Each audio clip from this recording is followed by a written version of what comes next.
Good afternoon. My name is Francisco Benavides, and today I'm going to tell you a Charles Perrault story. The story is Puss in Boots, and to do that, I have a guest. My guest is the Puss in Boots by himself.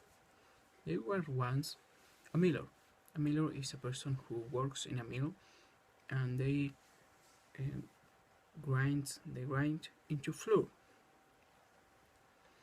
The miller had two children. When he died, he only had left a mule, a donkey, and a cat.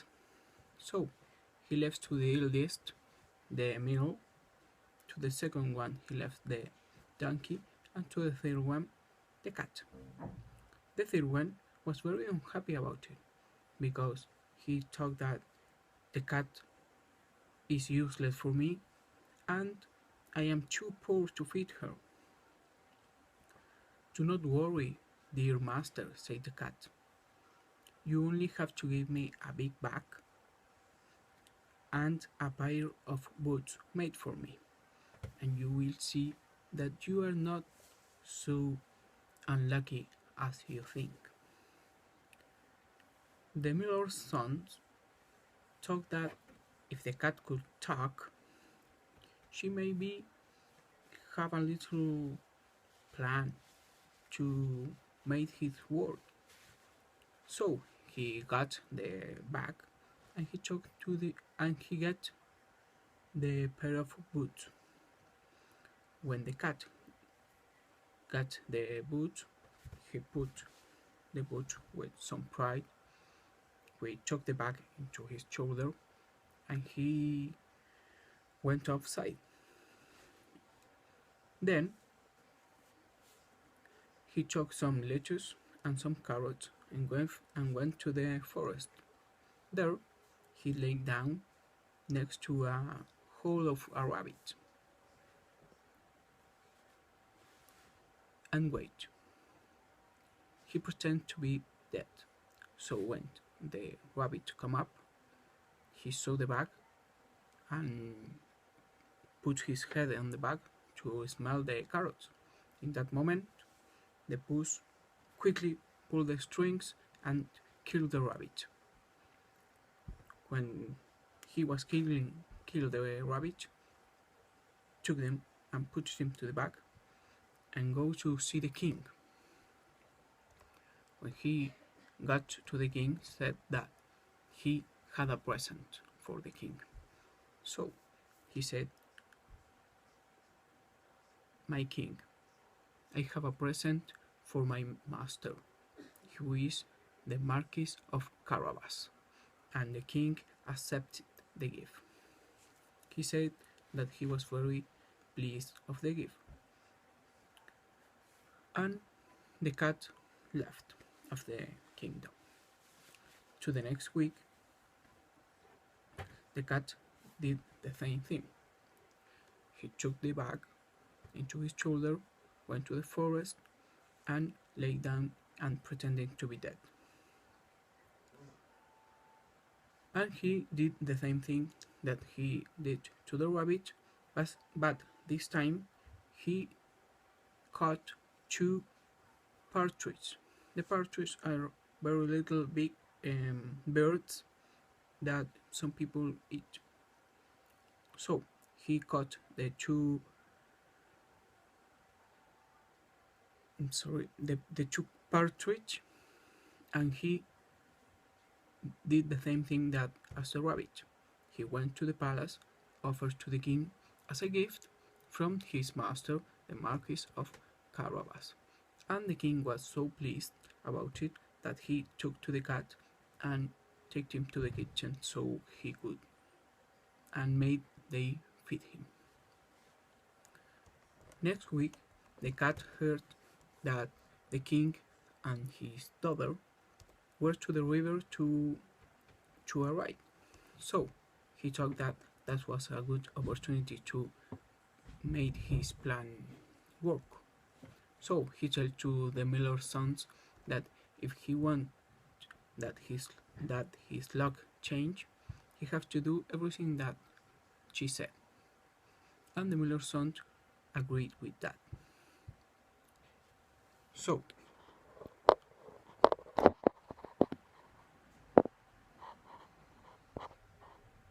so the cat told him to the master that he had to do everything that she said. When the king and his daughter were in the road, when all the people that rounds them, the cat said to the master that he has to take a bath in the river. So he did. He was taking the bath, and when the carriage was around, the cat started to scream, "Help! Help! My master is drowning! My master is drowning! Help!"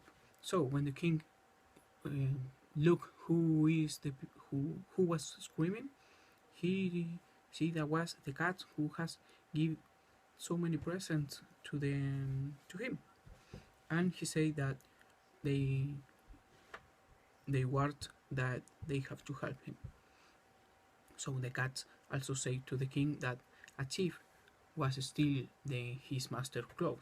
So the king made bring to a suit for the master of Carabas. That he thought that was the master, the Marquis of Carabas. So the cat have taken to the first phase of his plan. They have made to introduce to the Marquis of Carabas with the king, and also has put some elegant clothes on him, and the Marquis of Carabas now look very handsome, and the princess in a few looks was very interested in him. The cat continued with his plan and get get forward to the carriage of the king and tell the people who was working in the field that if the king asked them who were their lands, they have to say there was of the Marquis of Carabas. Of if they don't to say that, they made the king would kill all of them, and the cat threat to all of the workers of the field. So the king, when he came where they were, he said, "Who are all of these lands that you are work for?" And they say, "We work for the Marquis of Carabas," as the cat was saying. The king thought that the Marquis of Carabas should be a very rich man to possess all of these lands, and continue with his route. Then the cat also get forward to the carriage and say another workers that if the king asks, they have to say the same thing, that they work for the Marquis of Carabas, and also threat them that if they don't, they would be murdered, they will be killed.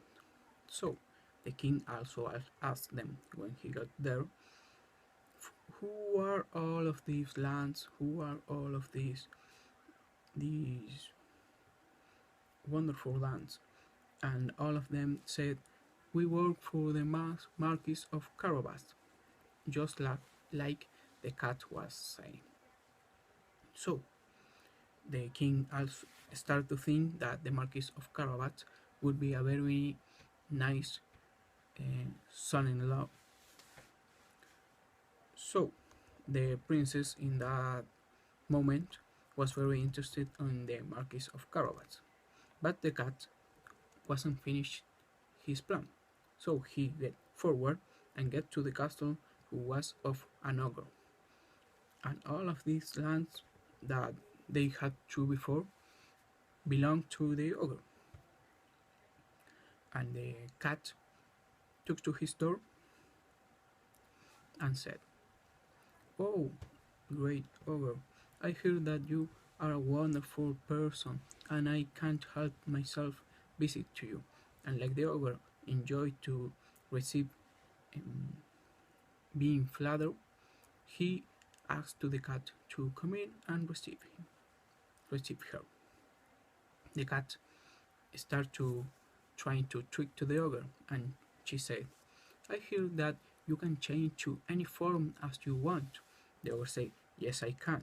In that moment, he turned into a giant lion, and the cat was so afraid that he jumped to the ceiling.